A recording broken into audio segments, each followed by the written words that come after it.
अस्सलाम वालेकुम जमशेद भाई, क्या हाल है? खैरियत से हैं? जमशेद भाई, ये बड़ी अग्रेसिव खरगोशनी है। ये वो जो आपसे लेकर आया था ना, उसकी जो पहली ब्रीड थी ना, उनमें से ये एक है। इसने बच्चे दिए आज। तो अभी मैं चेक करने लगा हूँ। एक मिनट, ये पकड़ना इस तरह से। अभी मैं ये चेक करने लगा हूँ।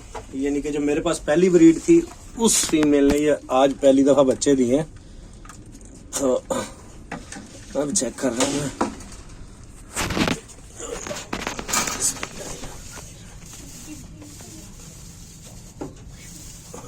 नीचे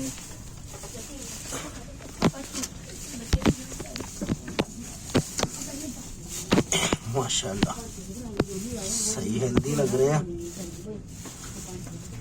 हाँ जी, 1 2 3 4 5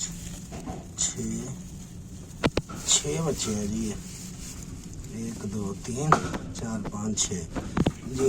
जमी भाई, ये है जी फर्स्ट ब्रीड के आगे पहले बच्चे उसकी बच्ची के। ये नोट कर ले। बहुत शुक्रिया, अल्लाह हाफिज। ये बच्चों को फीड करवा रही है अंदर।